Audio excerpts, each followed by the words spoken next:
আসসালামু আলাইকুম। Welcome to Bushra's simple life. ব্লগের শুরুতেই আপনাদের সবাইকে জানাচ্ছি ঈদের শুভেচ্ছা, ঈদ মুবারক। আপনাদের ঈদ কেমন কেটেছে অবশ্যই আমাকে কমেন্ট বক্সে জানাবেন। আমাদের ঈদ আলহামদুলিল্লাহ অনেক ভালো কেটেছে পরিবারের সাথে। যেহেতু এবার ঈদের দাওয়াতটা আমার বাসায় ছিল, তো অনেক প্রিপারেশন নিয়েছি আগ থেকেই, যেগুলো মানে আগে নিলে সুবিধা হবে। তো আজকে আপনাদের সাথে আমার ঈদের আগে যে প্রিপারেশনগুলো আমি নিয়েছি টুকটাক ওইগুলোরই ব্লগটা শেয়ার করতে যাচ্ছি। আর ঈদের ব্লগ ইনশাআল্লাহ ভেরি সুন আপনাদের সাথে শেয়ার করব। তো এখানে হচ্ছে প্রথমে আমি লিস্ট নিয়ে বসেছি। এটা হচ্ছে আমার একটা ডায়েরি। আমার মনে হয় একটা ভালো মেমোরি থাকবে যখন বুড়ো হয়ে যাব, যে কতটা দাওয়াত খাইয়েছি আর মেনুতে কি কি ছিল সেগুলো আমি দেখতে পারবো বুড়ো বয়সে এই ডায়েরিটার মধ্যে। তো প্রত্যেক সময় আমি দেখা যায় যে মেনুটা আগে সেট করি, আর মেনু অনুযায়ী হচ্ছে প্রত্যেকটা ডিশে আমার কি কি খাবারের প্রয়োজন হতে পারে বাজারপত্রর, সেটার আরেকটা লিস্ট বানাই। তো দুইটা লিস্ট বানাই সবসময়, একটা হচ্ছে মেনু লিস্ট আর একটা হচ্ছে বাজারের লিস্ট। তো এখন দেখে দেখে বাজারের লিস্টটা লিখছিলাম, আর মেনু অবশ্য আমি আগেই ডিসাইড করে নিয়েছি যে কি কি রান্না করব। তো এটা অবশ্য কোনো কন্টিনিউ ব্লগ না, যখন যে ক্লিপসগুলো আমি রেকর্ড করেছি অল্প অল্প সেগুলোই আপনাদের সাথে শেয়ার করছি। এটা ছিল ঈদের আগে যে উইকেন্ড, মানে শনি রবিবার, সেই দিন 2 দিনের আর কি কিছু ক্লিপস। তো শনিবারে তো মানে প্রচণ্ড গরম ছিল, হিট ওয়েভই বলতে পারেন। তো আমার হাজব্যান্ডের কাজ ছিল না, তো আমরা আজকে গার্ডেন প্রজেক্টে হাত দিয়েছি। তো হচ্ছে ঘাস কাটবে, পুরোটা গার্ডেন ক্লিন করবে, ঘাস নিয়ে ফেলবে, তারপরে হচ্ছে জাঙ্কিয়ার্ডে অনেক ময়লা বা জিনিসপত্র আছে যেগুলো নিয়ে ফেলতে হয়। এগুলো আসলে এদেশে আরেকটা কাজ, যেখানে সেখানে তো ফেলাও যায় না, তো নিয়ে এক জায়গায় নিয়ে রেখে আসতে হয়। তো এখানে আমার গার্ডেনে অনেকগুলো শাক হয়েছে, আর কিছু মাটিতে দিব আরও কিছু প্ল্যান্ট। তো কিছু পট খালি করতে হবে, তো আমি কিছু গাছ উপড়ে নিব বা ফেলে দিব, সে কারণে পাতাগুলো একটু উঠিয়ে নিচ্ছিলাম। আর দুঃখের বিষয় হচ্ছে আমার গার্ডেনে পোকা ধরেছে, প্রত্যেকটা গাছে গাছে পোকা। তো এখন হচ্ছে আমাকে পোকার ওষুধ মারতে হবে, যেটা কিনা আমার শেষ হয়ে গেছে। তো এটা হচ্ছে আমাদের সিলেটি যে লাই শাক বা লাই পাতা বলি আমরা, সেটা। তো প্ল্যান করছি যে একটু ভর্তা বানিয়ে নেব, বাট ট্রাস্ট মি, এই পাতাগুলো ক্লিন করতে আমার প্রায় 1 ঘন্টার উপরে চলে গেছে। প্রত্যেকটা পাতায় পোকা ছিল, ডিম ছিল, আর এগুলো ফেলতেও আমার ইচ্ছে করছিল না, এত শখ করে গাছ লাগিয়েছি। তো খুব সময় নিয়ে আস্তে আস্তে একটা একটা করে পাতা আমি ক্লিন করেছি।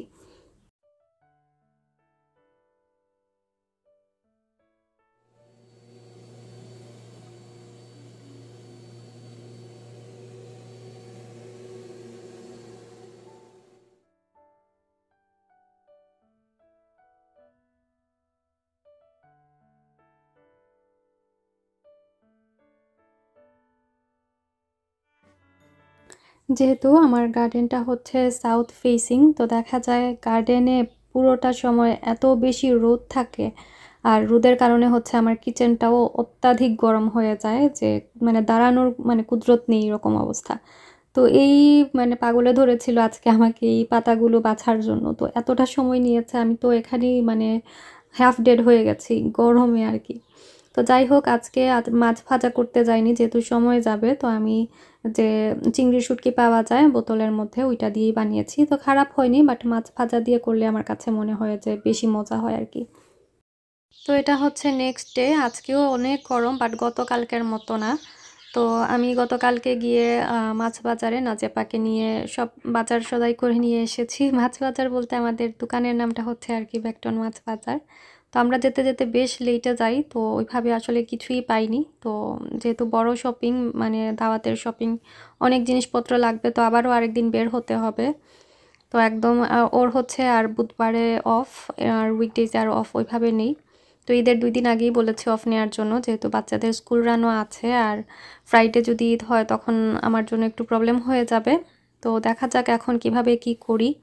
আর এদিকে আমরা গার্ডেন প্রজেক্টে লেগেছিলাম যে ডেকিং পেইন্ট করব, বা এর মধ্যে ডেকিং অয়েল যেটা পাওয়া যায় সেটা দিব। অনেক কষ্ট করেছি, ট্রাস্ট মি, আমি আর ও মিলে 2 দিন বেশি কষ্ট হয়ে গেছে আমাদের। বাট মানডে থেকেই দেখাচ্ছে যে এত বৃষ্টি, আমাদের মনে হচ্ছে না এই সামারে আর গার্ডেন প্রজেক্টটা কমপ্লিট হবে। আচ্ছা, আপনাদের যাদের বাসায় ডেকিং আছে আপনারা কাইন্ডলি একটু জানাবেন আমাকে, যে পেইন্ট করলে ডেকিং তখন মেনটেনেন্সটা কিভাবে করতে হয়, বা এটা নষ্ট হয়ে যায় কিনা। যেহেতু আমি চাচ্ছি পেইন্ট করার জন্য, আর আমার হাজব্যান্ড আবার রাজি না, ও হচ্ছে মানে ন্যাচারাল যেভাবে আছে ওইভাবেই রাখতে চায়। বাট আমাদের যেহেতু ডেকিংটা বেশ পুরনো হয়ে গেছে, কালারটা একদম ডিসকালার্ড হয়ে গেছে, তো আমি চাইছিলাম যে কালার দিয়ে দিলে তখন আর কি দেখতে সুন্দর লাগবে। তো আমাকে জানাবেন আপনাদের যাদের এক্সপিরিয়েন্স আছে যে কোনটা করলে ভালো হয়। আর এখানে আমি ঈদের জন্য কিছু টুকটাক ডেকোরেশন অর্ডার দিয়েছিলাম, আর এত ভয়ে ছিলাম যে এগুলো আসবে না অন টাইম। দেখাচ্ছিল যে 6 তারিখে আসবে, মানে যেদিন ঈদ ওই দিন আসবে। তো আমি তো আশা ছেড়ে দিয়েছি, বাট আলহামদুলিল্লাহ একদম 2 তারিখেই চলে এসেছিল। তো এখানে আমি কিছু টেবিল ক্লথ অর্ডার দিয়েছি, তারপরে কিছু রিদ অর্ডার দিয়েছিলাম, টুকটাক জিনিস, বেশি কিছু না, বাসায় আছে আমার সব কিছু। বাট তারপরেও ঈদের সময় মনে হয়েছে যে একটু স্পেশাল কিছু নিলে ভালো হবে। আর টিমুতে সবসময় সব কিছুর প্রাইস এত অ্যাফোর্ডেবল থাকে, মনে হয় যে নিয়ে নেই। তো এই জিনিসটার নাম আসলে আমার জানা নেই, বাট খুবই কিউট লাগছিল, মনে হচ্ছিল যে লেস বসানো।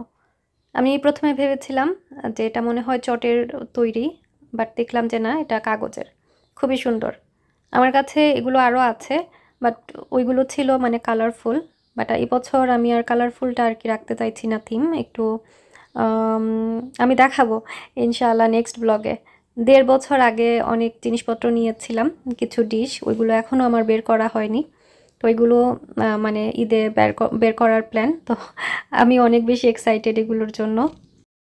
তো এই জিনিসটা আমার ইজান বাবার জন্য এনেছি, ও খুব পছন্দ করে আঁকাআঁকি করতে, তো ওর জন্য নিয়ে এসেছি এটা। তো এখানে কিছু বাউন্টিও আমি অর্ডার দিয়েছি। আসলে এই জিনিসগুলো টিমুতে এত সস্তা, সেম জিনিস আমি অ্যামাজনে দেখেছি। আমার মানে প্ল্যান ছিল যে নেক্সট ডে ডেলিভারি দিয়ে দিবে, আমার যেহেতু প্রাইম মেম্বারশিপটা আছে। বাট ওদের দেখলাম যে 7-8 পাউন্ডের মতো, আর টিমুতে মনে হয় 2-3 পাউন্ডেই পাওয়া যায় এগুলো। হাতে সময় থাকলে যে কোনো পার্টি প্রোগ্রামের আগে আমি বলবো ডেকোরেশনের জিনিসগুলো টিমুতে অর্ডার দিয়ে দিবেন, অনেক ভালো প্রাইসে আপনারা পেয়ে যাবেন। এটা হচ্ছে কেবল অর্গানাইজার। চার্জার দেখা যায় সকেটে লাগালে দেখতে খুবই বাজে লাগে, বা মাল্টিপ্লাগ। তো এটার মধ্যে রাখলে তখন জিনিসটা দেখতে সুন্দর লাগে। আজকে দুপুরে অনেক কিছু একসাথে রান্নাবান্না করেছি, মানে পরিমাণের তুলনায় আর কি। আমাদের ঘরে খাবার দাবার খুবই কম চলে, আর পরিমাণে অল্প অল্প আমি রান্না করি। তো একসাথে কয়েকটা আইটেম রান্না করেছি যাতে আমার 2-3 দিন রান্না করতে না হয়। ঘরে অনেক কাজ আছে, দাওয়াতের আগে যে কত কাজ থাকে ঘরে। এটা হচ্ছে বোয়াল মাছ দিয়ে লাউ, আমার গার্ডেনের ধনেপাতা দিয়ে, খুবই সুন্দর একটা ঘ্রাণ বের হয়েছে। আর এখানে হচ্ছে বিনস দিয়ে ভাজি, আর লাউয়ের খোসা আর বিনস দুটা মিক্স করে ডিম দিয়ে ভাজি করেছি, একদম চিকন চিকন করে কেটে। তো আমার দুপুরের এটাই হচ্ছে রান্নাবান্না, ইনশাল্লাহ 2-3 দিন চলে যাবে। আর এখন হচ্ছে গার্ডেনে কাজ শুরু করব, যেহেতু ঈদের আর বেশি দিন বাকি নেই, ঈদের আগে গার্ডেনটা গুছাতে হবে। এখানে কিছু কাঁচামরিচ ধুয়ে রেখেছি, এগুলো পানি শুকিয়ে গেলে তখন হচ্ছে ফ্রিজে রাখবো সুন্দর করে, পানি ছড়ার জন্য রেখে দিয়েছি। এখন চলে যাব গার্ডেনে, এই লাইটগুলো লাগাবো, সোলার লাইট আমার আগে ছিল বাট সামহাউ ছিঁড়ে গেছে, তো এখন এগুলো গাছে লাগাবো। স্ট্রবেরি কয়েকটা খাওয়া হয়ে গেছে, মাশাআল্লাহ বেশ মিষ্টি, আমি যেরকমটা ভেবেছিলাম ওই রকম টক না। লাস্ট ইয়ার বেশ টক ছিল, বাট এবছর মাশাআল্লাহ অনেক মজার, মানে এত বেশি টক না। আর এখানে হচ্ছে আমার ফুল গাছ আর ফেন্স, এগুলো একটু ক্লিন করতে হবে। এই যে এগুলা দেখা যাচ্ছে, গার্ডেনে একটু ঝাড়া মোছার কাজ আছে। সামারে এই একটা জিনিস, যদি বাসায় কোনো পার্টি অনুষ্ঠান থাকে তখন হচ্ছে একটু উসিলায় সব কিছু একটু গোছানো হয়, এক চান্সে সব কিছু ফিটফাট হয়ে যায়। আর এই তো আমার সোলার ফাউন্টেন, আমি আরেকটা ফাউন্টেন অর্ডার দিয়েছি, ওইটা হচ্ছে রাতের বেলাও জ্বলবে, দেখা যাক কীরকমটা হয়। আমি এখনও স্টোন পাচ্ছি না, স্টোন না পাওয়াতে এটা হচ্ছে ফ্লোট হয়ে হয়ে আশপাশ দিয়ে দৌড়াচ্ছে। স্টোন থাকলে তখন হচ্ছে এটা মিডলে থাকবে, এটার কাজ এখনও বাকি, আমি শুধু রেখেছি, এখন এটার মধ্যে অনেক কিছু যাবে। সো আজকে সময় পেলে হচ্ছে এই গাছগুলো মাটিতে দিব।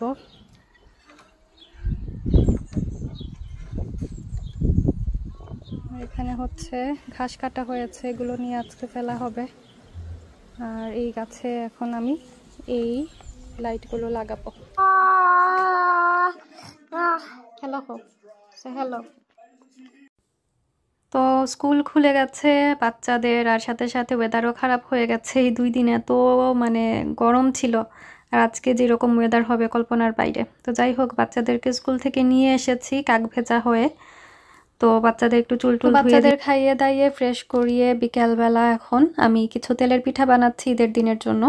যেহেতু পরে আর সময় পাবো না, তো চাইছিলাম যে আগে ভাগে যে কয়টা আইটেম বানাতে পারি। আর তেলের পিঠা 2-3 দিন আগে বানালেও নষ্ট হয় না, বাইরেই রাখা যায়, কিচ্ছু হয় না।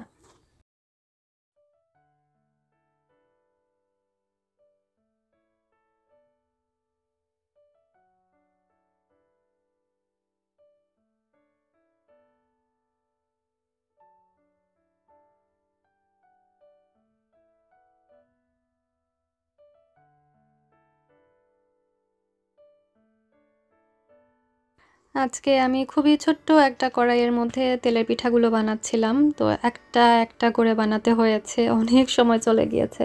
নর্মালি দেখা যায় আমি বড় ফ্রাইং প্যানে একসাথে 5টা 6টা করে বানাই, বা যতটা জায়গা হয় ততটা বানাই। বাট আজকে আমার মাথা নষ্ট হয়েছিল যে এই ছোট্ট কড়াইয়ে আমি বসিয়েছি। বাট একমতে ভালো, তেলগুলো মানে অপচয় হয়নি। আর যেহেতু পার্টিতে আমার অনেক হাঁড়ি পাতিল লাগবে, ওয়ার্কটপের প্রয়োজন হবে, তাই আমি ইচ্ছে করেই ছোট কড়াইয়ে করছিলাম। তো এই তো অনেকগুলো পিঠা হয়েছে মাশাআল্লাহ। বাট ঈদের আগে মনে হয় আমি হেঁটে হেঁটে খেয়ে খেয়ে হাফ শেষ করে ফেলেছিলাম এরকম।